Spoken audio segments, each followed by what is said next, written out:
Usa ka pagtuo, usa ka tingog, usa ka katawhan.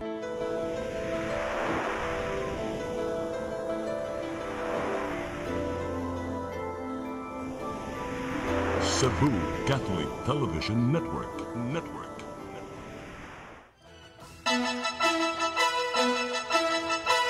Uluhan sa mga balita sa Seri 47. Withdrawal form alang sa signature campaign sa charter change aprobado na sa COMELEC.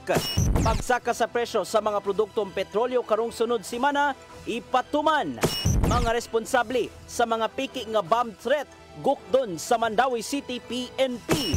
8 ka mga drug den gibungkag sa PDS-7 sulod lang sa duha ka buwan. Sugbo, Kabisayan ug Mindanao, Pilipinas ug katawhan kutos maabot sa tong Sibya sa tibuok kalibutan mayong hapon. Live kita karon sa CCTN Channel 47 ug kini ang tulumanon sa nag-unang kasayuran nga angay natong masayran. Ako si Dennis Tabar. Tulumanon sa patas ng mga balita o opinyon. Ako si Danica Caballes. Kini ang Seri 47.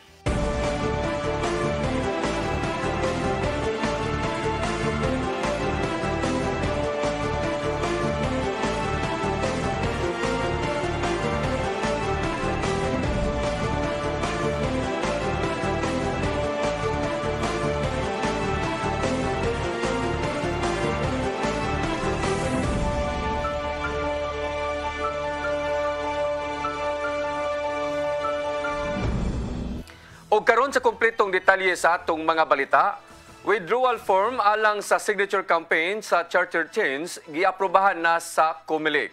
Gitoyo hinuon kini ngadto sa mga buot bawion ang pagpaluyo sa People's Initiative.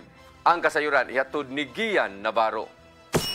Giaprobahan na sa Commission on Elections ang withdrawal form nga may gamiton ngadto sa mga buot mubawi silang suporta sa charter change. Kini na ang nimong tubag sa ahensya ngadto sa mga tawo nga nakapirma na apan kadugayan nakita nga dili na ang ngayong suportahan ang pagbag-o sa konstitusyon. Matod silang memorandum nga available na ang withdrawal form sa nagkadayang local COMELEC offices diin diha usab nila isumiter. Ang buhaton lang isuwat ang ilang mga pangalan, pinuy-anan og pirma nga nagpamatod nga wala na misuporta sa charter change. Dugang pa nga ang mga napirmahan ng withdrawal forms ilang hipuson alang sa pag-record niini. Gitahason usab sa COMELEC ang ilang Education and Information Department nga ipakaylap among mando ngadto sa publiko ug klaruhon nga dili kini usa ka kontralakang sa tanang mga nadawat nga petisyon bahin sa CHA. Samtang suspendido pa ang tanang proseso alang sa People's Initiative ug nahipos pa ang mga pirmang nakuha gikan sa managlahing bahin sa nasod. Subay kini sa nagpadayong investigasyon bahin sa nagpakatap sa maong inisyatiba nga naninguhang bag-uhon ang mga probisyon sa 1987 Constitution. Gian Navarro, CCTN News. Lauman sa mga motorista ang jutay nga pagsaka sa presyo sa mga produktong petrolyo sunod semana. Matod sa Department of Energy Oil Industry Management Bureau, musaka og 1 peso and 30 centavos hangtod 1 peso and 50 centavos ang matag litro sa gasolina. Samtang 1 peso and 10 centavos hangtod 1 peso and 30 centavos ang gibana-banang aumento matag litro sa krudo. Dugangan usab og 1 peso and 30 centavos hangtod 1 peso and 60 centavos ang matag litro sa kerosene. Pipila ka mga hinungdan nga nakita sa DOE sa maong aumento ang nagpadayong gubot sa Middle East, nagtipon og nga pundo sa krudo sa Estados Unidos ug uban pa. Kini na ang unang pagsaka sa presyo sa lana human kini mikunhod karong semanaha. Miubos ngadto sa 2.5% ang inflation rate sa Central Visayas niadtong Enero ning tuiga. Gikan kini sa 3.9% niadtong Disyembre sa miaging tuig og 7.2% niadtong Enero sa tuig 2023. Matod sa Philippine Statistics Authority dinhi sa Region 7 nga ang pagkunhod sa inflation kon pagsaka sa mga palaliton mao ang pagkaon o non-alcoholic beverage. Apil na ang paghatag og ubos nga inflation mao ang bayranan sa balay, tubig, kuryente ug petrolyo. Gikan sa 17 ka mga rehiyon sa nasod, ang Central Visayas mao'y ikapito nga mga lugar nga adunay labing ubos nga inflation. Kapin usa ka gatos ka mga pulis ipakatap sa Dakbayan sa Mandawi. Kini aron sa pagpatuman sa environmental laws sa syudad sugod karong Marso. Ang kasayuran nihatod ni Mary Rose Sagarino. Sugod karong Marso, ipagkatap ang 124 ka mga pulis aron sa pagpatuman sa environmental law sa syudad sa Mandawi. Si Architect Araceli Barlam, ang pangu sa Mandawi City Environment and Natural Resources Office niingon nga ang maong mga pulis ipagkatap sa nagkadaiyang dapit sa Dakbayan. Si Barlam niingon nga ang deputasyon sa 124 ka mga pulis i-renew karong Marso 6. Ang mga pulis gidapitize miaging tuig dihang nitap sila sa syudad pagpatuman sa environmental laws. Isip lakip na usab silang Uplan Bulabog program. Kapin 700 ka mga violators ang nasikop sa kapulisan. Kadaghanan kanila nadakpan tungod sa pag-ihi sa pampublikong lugar o pagpataka og labay og basura. Ang matag kalapasan adunay penalty nga usa ka 1,000 ka pesos. Tabang na kayo nga dako para sa amo nga kami mo'y nagbota na pero karon with the help of police, di ba lahi man ang impact sa police kung ang police nilibadlong nimo, di ba murag kulba siya ba. Pero ang atong point ana ma'am is mas dali ang compliance, mas dali ang disiplina ma-implement. Ang direktor sa MCPO nga si Police Colonel Maribel Gitigan nagkanayon nga ma-request usab sila og representative sa Masenro aron masiguro ang hanay nga implementasyon. Mary Rose Sagarino, CCTN News.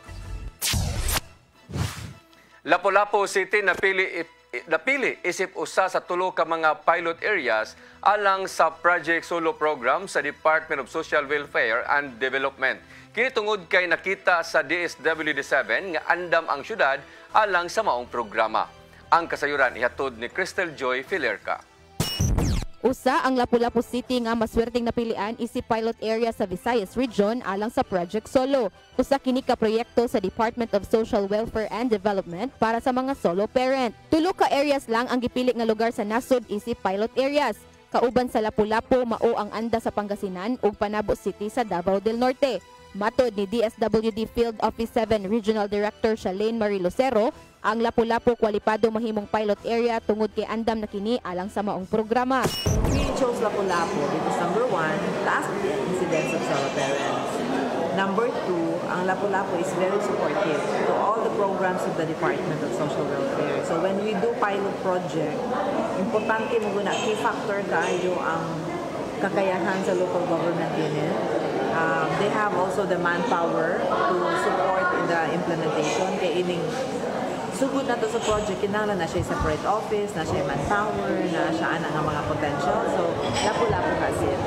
Kagahapong adlaw nagpinirmahay na og Memorandum of Agreement si Mayor Junard Ahongchan og DSWD Undersecretary Eduardo Punay aron maimplementar ang programa. Dakong pasalamat sa mayor sa kagayunan nga gihatag sa syudad. Daghang salamat sa inyong pagpili sa bayan sa Lapu-Lapu isip usa sa mga pilot areas niining bagong programa para sa solo parents. Ang pilot initiative mahitabo sulod sa napu ka buwan og 30 ka mga rehistradong solo parents gikan sa Barangay Basak mao ipilian nga mahimong partisipante niini. Ang beneficiary sa Project Solo makadawat og tag 1,000 ka pesos isip monthly assistance. Lakip sa benepisyo nga makuha sa napiling pilot areas mao ang service delivery and partnership, community mobilization, emotional parenting support systems ug developmental intervention for children. Human sa pilot testing, adunay assessment nga paghimuon ug kung magmalampuson, palambuon usa kini usa pa implementar sa ubang local government unit. Crystal Joy Filerca, CCTN News. Musunod, mga responsable sa nabakatap o peking bomb threat gukdon sa Mandawi City PNP. Kanaw guban pa mga balita sa bagbalik sa Sairi 47.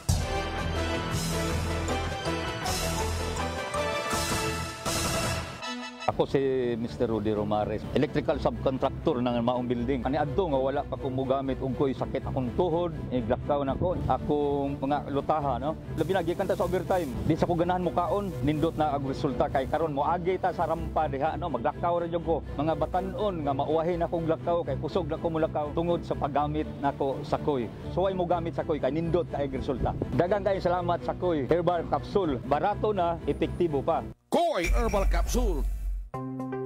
Discover the beauty of the Philippines.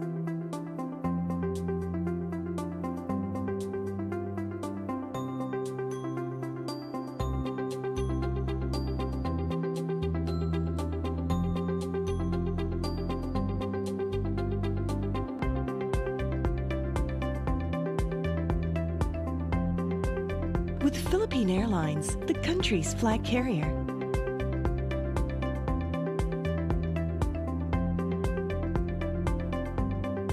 The airline that lets you feel the warmth of the nation.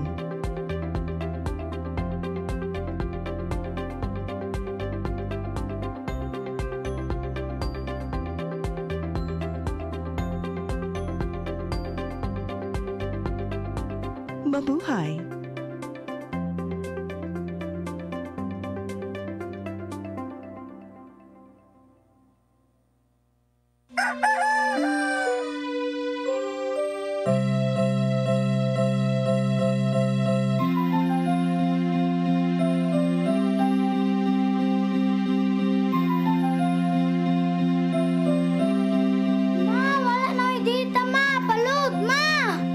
Sorry ma'am, na-late ko. Nagita pa mong gugo para internet sa kong anak ma'am. Ay, wala na yung problema. Pag-Sinisibu! Sinisibu, Sinisibu.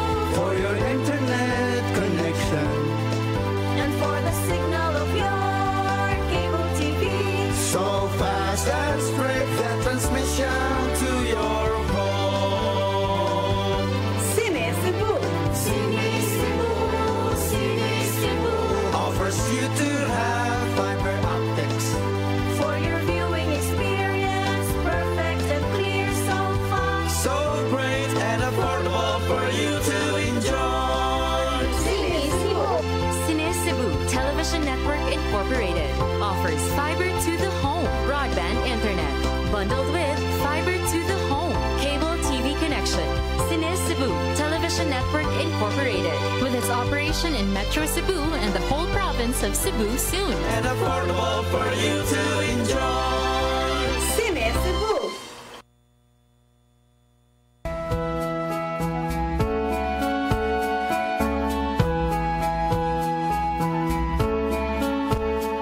You're giving your all in His glory, touching each heart and soul by spreading His words and wonderful deeds that send forth His kingdom.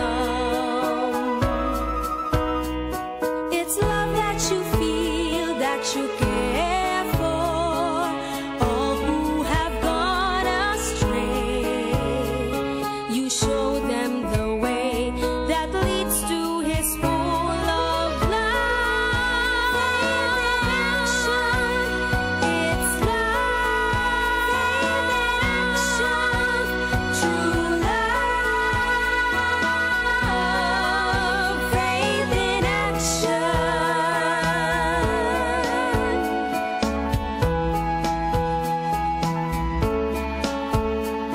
We're one in one hope, inspiration through God's amazing grace. His power and love and pureness of heart show to us His wisdom. It's love that you feel, that you care for all who have gone astray. You show them the way that leads to His full of love. It's love in action, true love, faith in action.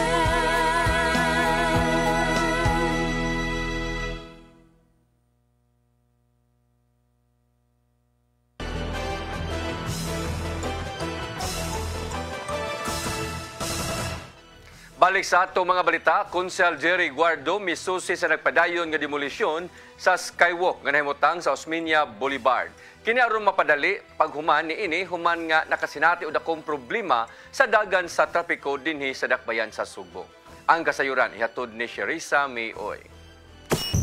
Personal nga gisusi ni Cebu City Councilor Jerry Guardo ang nagpadayon nga pagpanangtang sa skywalk diha sa Osmeña Boulevard. Kitanaw ni Guardo ang kahimtang sa skywalk aron nga sa labing dali nga panahon na nga mamahimo na nga magian sa mga motorista ang karsada nga nakamugna nagtumang kahuot sa trapiko sa Fuente Osmeña. Atol sa ocular inspection, nakita sa konsihal nga gisugdan na ang pagbuak sa kontraktor sa bus rapid transit ang skywalk o gitunga sa 5 ka slabs aron nga maagian na kini pagbalik sa dili madugay. For sa kaning skywalk kay panarta kibalo man gyud nagka-cause gid og traffic, no? So daghan kay ang inconvenient nato nga riding public, so as much as possible gusto na to nga madali, gusto ang directive ni Mayor na ipadali ang pag-clear o demolish structure para pasable na dayon ang traffic.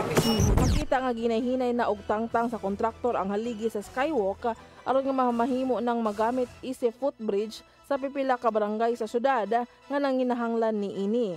Apan sa pagkakaroon, ibutang lang una kini ngadto sa South Road Properties ang mga debris alang sa post-audit sa mga nakuhang materyales. First, ang kuwan, kita mo nyo ang kuwan sa kuwan duha, 5 man pa siya ka slab, no? Na beam, kunya ang kuwan niya as much as possible. Ato pa na siyang masalvage, no? So, we're doing everything na masalvage ang slab. And then transfer it to SRP.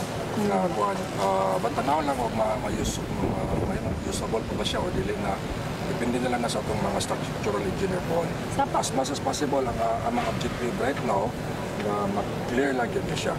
Ibutan din siya og dako nga sakyanan, itungtong ni siya.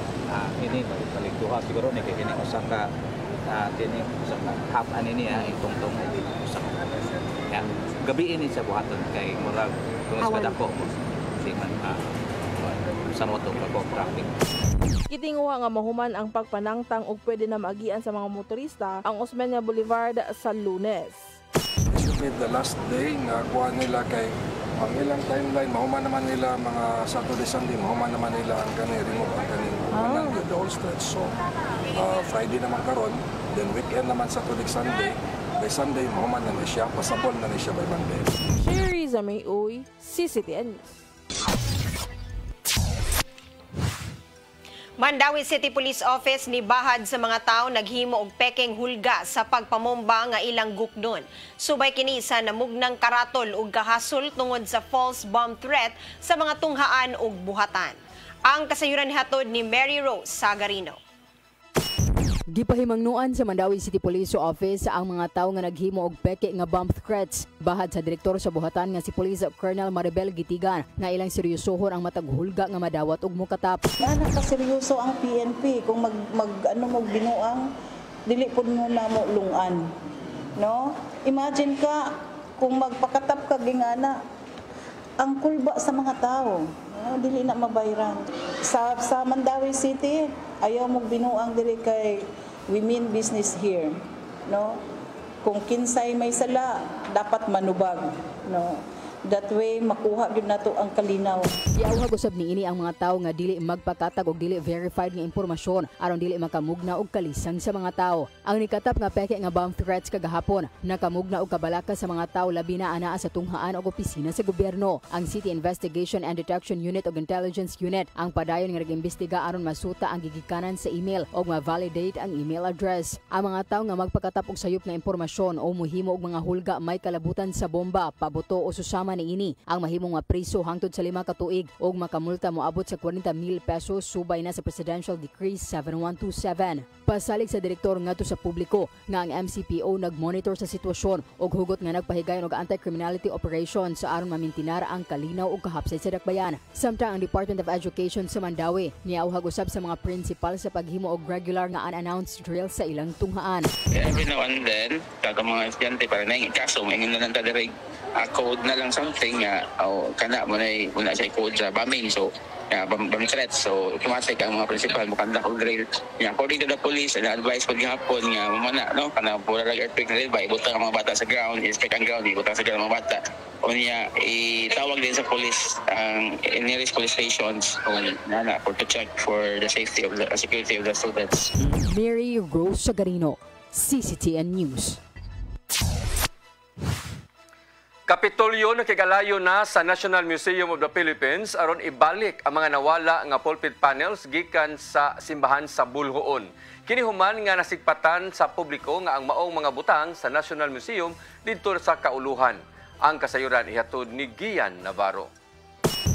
Natugaw ang mga netizens sa post sa National Museum of the Philippines bahin sa gidonate nga 19th century church panels sa ilahang buhatan. Matod silang pamahayag nga gitunol nilang Edwin ug Eileen Bautista kinsang mga collectors ang upat ka mga panels nga naglagway sa mga Augustinian saints. Gipasigarbo sa NMP ang maong pagdonate sa maong pulpit panel nga gituhang gikan sa Augustinian orders isip gasa ngadto sa Pilipinas. Apan daling nasigpatan sa netizens nga maog kadto ang mga nakawat nga church panels gikan sa Nuestra Señora Patrocinio de Maria Church sa lungsod sa Bulhoon. Gikasagmuyon nila kung nganong niabot man sa maong museo sa nasod ang karaang pulpit panels human giingong gikawat sa mga kolektor sa karaang panahon. Apil sa mga nakigiusa si Gobernador Gwendolyn Garcia nga mabalik unta ang mga nawalang panels sa mismong simbahan sa lungsod sa Bulhoon. Daghan ang nangawala. He would not accuse anybody, but he just said that daghan kaayo ang nawala. He was really so pained to see it, dwindle ang treasures, no? Nga nagkajutay. Mao magigalayon si Gobernador Garcia sa mga kadagkuan sa National Museum of the Philippines aron sa paghangyo nga mabalik sa Sugbo ang mga nawalang panels. Gitahasan niya ang mga konsultant nga mahimuan unta og paagi kung unsaon man sa pagkuha. So that we may formally take a position of formally requesting the National Museum to return these panels so that we can complete. The pulpit has been restored, but we could see that there are indeed 4 empty spaces which correspond to these 4 panels. Yunagway niya nga dako og ikatabang alang sa turismo ug kabilin sa lungsod sa Bulhoon ug sa probinsya ang pagbalik sa maong pulpit panels. Sanglit usaman sa mga gipasigarbo sa Kapitolyo mao ang malambuong kasaysayan sa Sugbo. These irreplaceable treasures of our Cebuano past. This is intrinsically a part of Cebuano history. And we would hope that these panels will find their way back to their rightful place. Ian Navarro, CCTN News. Mga bagong produkto o gikadalit gikan sa 5th District sa Sugbo gipasigarbo sa R-Cebu Expo. Gipa-level up na usab ang pag-display sa mga produkto gikan sa mga kalungsuran. Ang kasayuran ni hatod pagbalik ni Gian Navarro. Formal nang gibuksan ang ikaupat nga tuig sa tourism program tali sa Cebu Provincial Government ug sa Robinson's Galleria Cebu nga R-Cebu Expo. Alang sa unang salvo karong tuiga, mga produkto gikan sa 5th District ang gipakita. Gidag sa hinuon sa mga bisita ang mga pagkaon, handicrafts ug ubang talan-awon gikan sa mga lungsod sa Borbon, Carmen, Liloan, Compostela, Catmon ug Sugod. Present usab ang mga products gikan sa Danau City, ingon man ang mga lungsod sa isla sa Camotes. Karong tuiga, gipa-level up na ang pag-display sa mga produkto gikan sa packaging niini, presentasyon sa ilang mga booth, apil na ang ubang pang mga gimmick. What is new? We have upgraded our product offerings and katong mga sikat kayo na muna products, in terms of packaging, in terms of quality, isigurado na mo na level up na po sila. Ato pong gi-cater ang old products having a new packaging, gi-level up na nato ang shelf life, and yes, destinations po nato na natay mga gibalik nato na po tay mga new discoveries. Ang mga mayor may padangat usab ngadto sa news team kung unsang mga produkto ug talan-awon ang angayang pahimuslan ngadto sa ilang mga turista. Kunya pinaka-best gyud dito kanang yung trip to Mount Capayas. Fulfillment sa imuhang pag-adto dito, nakaabot nimo sa ibabaw nga kanang makita nimo ang tanan, the whole Cebu. Of course, Carmen is a proud good sa sinulog sa Carmen, no? Which was last January. But Carmen also is the home to the world-class Cebu Safari. Kiring amo ang cassava cookies o tabliya dito dila mo among gi-contribute and other delicacies, no? Nga mga pagkaon gihapon. makita na to nga nagitanan, wag kay mailiw. Nabantayan mismo ni Gobernador Gwendolyn Garcia ang setup sa mga booth kung diin mas gipaluag na itandi sa milabay nga tuig. Kabayin lang kini silang tinguha nga kung mahimo mas ma-level up pa ang pagpahigayon sa Mong Tourism Expo. We lead the pack so that the rest may also understand what excellence is all about, brought about by good governance that prevails throughout the entire province of Cebu. Alang sa ubang mga gustong mupalit sa mga produkto gikan sa 5th District, nagpadayon ng Our Cebu Expo hangtod karong Domingo, Pebrero 18 during mall hours. Gian Navarro, CCTN News. Mga prutas o tanon, kakanin o ubang pang produkto gikan sa nagkadayang bahin sa Sugbo gipang display sa Kadiwa Fair sa siyudad sa Lapu-Lapu. Pamaagi kini sa siyudad nga mosuporta sa mga lokal nga mga produktong agrikultural. Ang kasayuran ihatod ni Crystal Joy Filerca. Mga nagkadaiyang produkto, kakanin, mga gulay ug prutas nga gikan pa sa lain-laing probinsya sa Sugbo ang gipang display sa ikaduhang adlaw sa Kadiwa Retail and Agri-Fishery Fair sa syudad sa Lapu-Lapu, kung diin mapalit ang mga nagkadaiyang mga baligya sa ubos nga presyo. Labing gipamalit sa mga tao mao ang mga prutas ug utanon nga nagikan pa sa mga lungsod sa Dalaget, Tuburan, Balamban ug Toledo. Laban sa mga namaligya, mga organisasyon o kooperatiba, gani ang uban niini gikan pa sa probinsya sa Sugbo. Sama na lang ni Richard Aliego nga ang iyang kooperatiba nagikan pa sa Tuburan. Matud niya nga mingaw na ang ilang halin sa ikaduhang adlaw. Apan hinuon kusog ang ilang halin sa permerong adlaw. Sa karon is dili pa kayo daghan, di pa gahapon mga daghan yung halin kay permerong adlaw. Gahapon so far nakahalin mig mga 28,000 sa one day lang. Ang karon wala pa mi kay dili pa mi makahatag kay wala pa man sad matotal tanan. Apan ang kalipin sa Lapu-Lapu miangkon nga kusog paghihapon ng ilang halin ug buntag pa lang ubos-ubos na ang ilang mga paninda. Okay ra kayo ang mong halin mga langga. Okay ra ba gamay na lang among tinda o pare gapon among tinda sa first day na mo nahurot jud ang among mga baligya kanan. So karon mao na lang ninyo. Oh karon mao na lang ni among display. Kuno kayo ni gikan dito ba dire.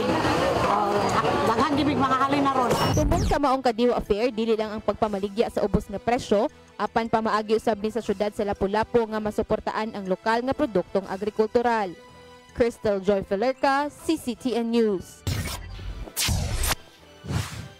Konsehal Jerry Guardo buot nga hangyoon ang kontraktor sa underground line nga idungan ang pagtrabaho sa Cebu Bus Rapid Transit. Ang kasayuran ni hatod ni Shariza May Uy. Gitinguha ni Cebu City Councilor Jerry Guardo ang chairman sa Committee on Infrastructure sa Cebu City Council nga himuon nga pilot area sa underground line sa ang rota sa Cebu Bus Rapid Transit kon CBRT. Kinisubay sa hingpit nga pagpatuman sa pagpanangtang sa mga utility wires nga makita sa kadalanan nga adunay pay ipamutang nga mga poste. Apan sa mga underground lines, ana-ana sa ilam sa karsada aron nga limpyo na sabtan-awon ang Osmeña Boulevard. Gani sa pagkakaroon naka-underground dining pa lang, mao ang VECO o gipaglantawan na nga musunod na sab ang telcos. Over, wala naman makita ng mga overhead wires along the main corridor sa main street niya. So among yung considering that that covers 90 kilometers of ang Cebu City ang total package. So ato lang yung 800 meters ang kanya siya from Capitol to diya sa Jones. Ila lang siyang pilot project, pilot area nila for implementation. Gawa sa Osmeña Boulevard ug sa ruta sa CBRT, gibana-bana nga moabot ngadto sa 90 kilometers ang gitason sa dalan nga naa sa main thoroughfare nga nalakip sa package 1. Plano sab ni Guardo nga hangyoon ang kontraktor nga unahon ang 800 meters nga trabaho unon nga gilangkuban sa Dan Jones Avenue paingon sa Capitol. Mga establishments na ka-overhead naman sila. Underground na ito, pero I think naging po na preparation na mudawat sa ilagid ko. But wala na ka ng cross na wire ba, adaptis sa dalan. Kanan, gina-cross na yun, connected na sa mga establishments. So, limpyo na wala na yung mga wire na makita. Kanang itawag na ito mga spaghetti wires. Limpyo na on both sides. If makadungan o implement, maka-construct underground ang gatong kanang concept, kanang sa pagdungan sa package 1, Mayo John, before Mayo John, mahumanasan mo. Kay di may gusto nga turn over nga na sa mga excavation works, samok na kay bahugdo na bitaw kayo. So if the DOTR will turn over the whole package, gusto na mo nga ang telco will also turn over. Si Guardo kinsa mosab ang gitahasan ni Cebu City Mayor Michael Raba nga mao'y mangulo sa pagpanangtang sa mga spaghetti wars sa syudad. Sherry Zamay-Uy, CCTN News. Musunod, 8 ka mga drug den gibungkag sa PDS-7 sulod lang sa 2 ka buwan. Kanaguban pa mga balita sa magbalik sa Sayri 47.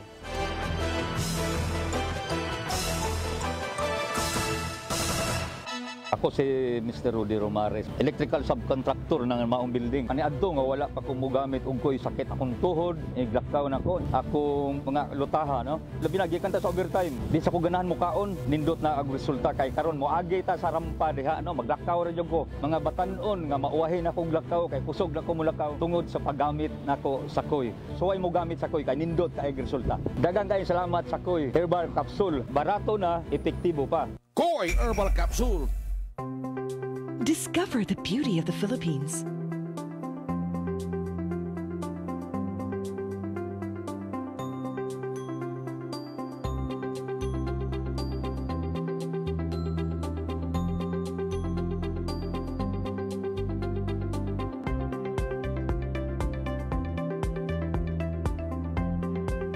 With Philippine Airlines, the country's flag carrier.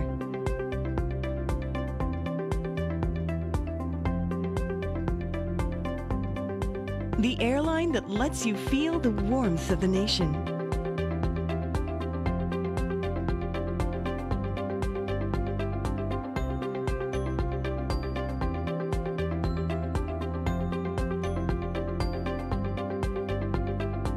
Mabuhay.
Balik sa ato mga balita, PDEA-7 nakabungkag og 8 ka mga drug den nga ilang-giilang nga mga high impact operation sud lang sa 2 ka buwan. Ang labing dako mao ang 2 ka drug den nga nahimutang sa lungsod sa San Francisco, isla sa Camotes. Ang kasayuran ihatod ni Arnold Bustamante. Duha pa ng kabuan sa 2024 nakabungkag na ang Philippine Drug Enforcement Agency 7 ug walo ka mga drug dens sa tibok Central Visayas. Sa data nga gipahibaw ni Leah Alcantara, information officer sa PDEA 7, nga lima niini naanay mutang sa Lakmen Sugbo, duha sa probinsya sa Sugbo, usa sa Tagbilaran City sa lalabigan sa Bohol. Gihulagway ni Alcantara nga usa ka high impact operation ang pagbungkag sa mga drug dens nga may kanunay nga target sa lang ahensya sanglit diha ang itluganan sa mga mamahimong kriminal. Sa walo nga drug den nga narunda sa PDEA 7, ang labing dako niini og dakong impact mao ang lungsod sa San Francisco sa isla sa Camotes, sanglit gila ang mao nga lungsod nga drug cleared municipality. Mibutyag ang timumaba sa PDEA 7 nga makapaalarma ang mong impormasyon na pan iyang gipasabot nga bisan pa man nga giila na nga drug cleared ang usa ka lugar, wala kini magpasabot nga dili na sila masudlan sa illegal nga drugas. Di mailhan usab kini nga ang local government unit sa mong lungsod ug ang kapulisan wala magpabaya silang trabaho ug na-detect nila dayon ang duha ka mga balay suyupanan ug malampuson kini nga nabungkag. Actually sir, kaning mga drug dens manggod, isa gyud ni sa atong gitutukan. In fact, kung mag-conduct ta og dismantling of drug den for PDEA, gi-consider na nato as high impact operation. Kung inyong mahinumduman, katong gi-mention ganiha sa Camotes, sa San Francisco, dunay duha didto ka drug dens nga na dismantle. Ang San Francisco is already a drug cleared municipality. So medyo makaingon ta nga alarming. However, usa sa proof, usa sa gipamatud-an sa atong anti-illegal drug operation dito sa San Francisco is that dili gyud imposible nga ang mga drug cleared barangays nato masudlan pa og pagbalik og mga illegal drug activities. Kay wala mo gud ni gikural ang atong mga barangay. Ilaig sa PDEA 7 ang mga opisyal sa lungsod San Francisco sanglit na makita nga naglihok ang ilang nga barangay o Municipal Drug Abuse Council nga mahinungdan nga nabantayan ang problema sa illegal nga drugas ug na-report dayon ni sa ilang nga buhatan ug sa kapulisan sa mong lungsod. Doon na pay daghang gipangdudahan nga mga drug den sa tibok Central Visayas ang gipaubos sa case build-up sa PDEA 7 nga mamahimong sunod nila nga rondahon uban sa kapulisan sa mong lugar. Awag nila sa publiko nga kung doon na sila mabantayan sa usa ka panimay, nga bisan kinsa na lang ang musulod nga mga tao nga wala na sila makaila ug kung dili na kini mawagtangan og tao hangtod sa kadlawon, angay na sila nga magduda nga gihimo na kining suyupanan sa tag-iya nini ug kinahanglan na nga mo report sila sa 12 nga police station. Jud na sa timailihan nga possible drug den na ang balay is ang foot traffic. Kung naay daghang activities, naay daghang nagsigig-anhaan ng balaya or anang structure unya 24 hours a day, walay pili ba, dili kay 8 to 5 lang, wala mo kaila unya medyo lahi na og actuations. Pwede po ninyo tan-awon ang surroundings kung naay mga daghang usual man gyud na mga foil kanang panlabay ba sa kilid sa basurahan, ay murag mga drug paraphernalia. Those are among the indicators nga basin gihimo ng drug den ang kanang balay. Pasalig sa PDEA 7 ngadto sa mga mohatag nilang impormasyon nga hatagan nila kining proteksyon ug dili sila angayan nga mahadlok sanglit walay laing masayod niini. Arnold Bustamante, CCTV. Moabot sa 1 ka kilo sa gituang shabu ang nasakmit sa kapulisan sa Mandawi ato sa bypass operation sa Zone 7 Barangay Mantuyo.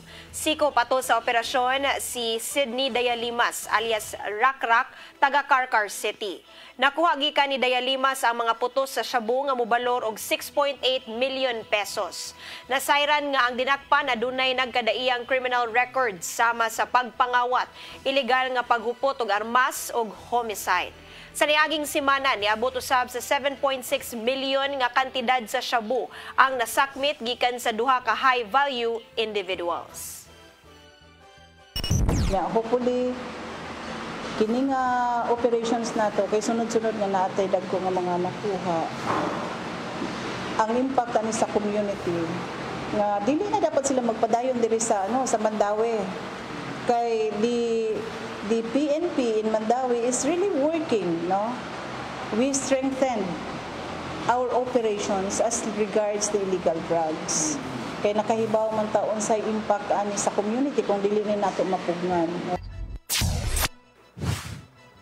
City of Lapu-Lapu Office for Substance Abuse Prevention kon CLOSUP nagpatawag og coordination meeting uban sa Barangay Anti-Drug Abuse Council. Alang kini sa tinguha nga madugangan pa ang drug-cleared barangays. Ang kasayuran ihatod ni Crystal Joy Filerca. Madugangan ang mga drug-cleared barangays. Mao kini ang dakong hagit nga giatubang karon sa syudad sa Lapu-Lapu. Kini human nga sa coordination meeting sa Police Regional Office kon PRO 7, Philippine Drug Enforcement Agency kon PDEA ug Department of Interior and Local Government kon DILG, ang Lapu-Lapu ang pinakaubos og porsyento sa drug clearing program. Apan giangkon sa Pangulo sa City of Lapu-Lapu Office for Substance Abuse Prevention kun CLOSAP nga wala ra hinuon siya na alarma niini. Because we are not alarmed, but we are concerned on the data of the entire cities, no? The highly urbanized. Lapu-Lapu, on the percentage of a barangay drug clear, kita ang pinakaubos. Imbes nga mabalaka sa maong datos, gihimo kini niyang hagit alang sa syudad. We took it as a challenge. Hindi ni mauwaw, no? Ako, as member sa KADA, hindi ko mauwaw. Gamay na yun pa. Our attention, my attention, tawag ta, ang atong attention, and I took no offense sa pagtatawag. Ay, ato kong i-encourage. Kaya ako, gusto man nato na hapsay, pulido, walay sami. Gusto nako na nato diri sa KADA, sa Lapu-Lapu, na kumudeklarar ta nga drug cleared yun. Dili lang for copy-paste, dili lang for compliance, dili lang for documentation purposes, but we can truly say na we are a drug cleared barangays. Kasamtangang adunay gideklarar nga usa ka drug-free o 8 ka drug-cleared barangay ang Lapu-Lapu. Sa maong katuyuan, nagpatawag og coordination meeting ang CLOSAP ngadto sa Barangay Anti-Drug Abuse Council kon Badak ug gitambungan usab kini sa PDEA, DILG ug mga kapulisan. Sa maong meeting, gipaabot sa mayor nga karong namalik na ang mga nagamitay og illegal nga drogas. Mando niya nga kinahanglan ang mga opisyal sa barangay mo report diha kaniya sa mga namaligya og drogas sa ilang mga barangay. Mao gani ato ang giambisyonan karon. So di ta mulugak tungod kay naa na ni ang duga sa ato. Gusto ko nga ang mga kapitan, ang mga barangay officials mo report diri kanako direkta, hatag na kog number nila kung kinsa man ang namaligya diha sa area. Kay kung dili wa man gani sila may buhaton sa ilahang lugar, makaingon ko na posible doon na sila kalambigitan. Usa sa gipaningkamutan karon sa CLOSAP nga ang tibok Olango Island mahimo ng drug cleared. Samtang dugang sa mayor nga gusto niyang magtinabangay ang tanan nga mahurot ang droga sa syudad. Kini tungod kay gusto niya nga mahimong drug-free city ang Lapu-Lapu. Crystal Joy Filerca, CCTN News. Kapulisan sa Dakbayan sa Sugbo subling milusad og oplan disiplina sa tulo ka mga barangay. Kini aron ipatuman ang tanang ordinansa sa syudad ug magpabilin ang kalimpyo, kahusay ug kalinaw sa tanang lugar. Ang kasayuran hatod ni Arnold Bustamante. Nagtampayayong nausabang kapulisan uban sa mga departamento sa kagamanan sa Repes Sugbo alang sa pagpatuman sa oplan disiplina subay sa tinguha nga makabut ang Singapore-like Cebu City ni Mayor Michael Rama. Tulo ka mga barangay gibisita sa Cebu City Police Office sa pagpangulo ni Police Colonel Erenio Dalugdog gamag chairman sa oplan disiplina. Kini mao ang tihero tinago og ang barangay San Roque. Din tanang ordinansa sa Dakbayan ang gipatuman kini sama sa paghawan sa sidewalk, paglimpyo sa palibot ug uban pa. Lakip sa miabag mao aga mga personel sa Prevention, Restoration, Order, Beautification, Enhancement Control Team, Cebu City Environmental Sanitation and Enforcement Team Konseset o mga barangay tanod. Mato ni Police Lieutenant Colonel Janet Rafter, Deputy City Director for Operations sa Cebu City Police Office, ngang oplan disiplina pagpatuman kini sa mga ordinansa sa syudad nga makatabang sa pagpatunhay sa kahapsay o kalidaw sa Cebu City.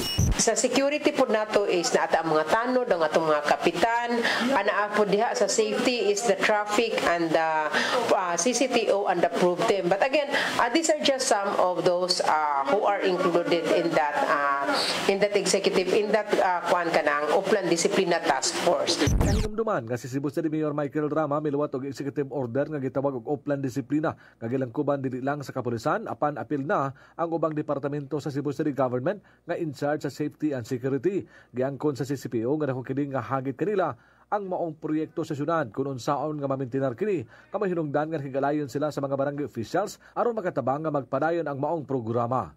Arnold Bustamante, CCTN News. Mao kadtong naglangkob sa atong mga balita sa Saire 47, ako si Dennis Tabar. Ako si Danica Caballes, hantog Lunes pohon sa inyong paboritong tulumanon. Saire 47.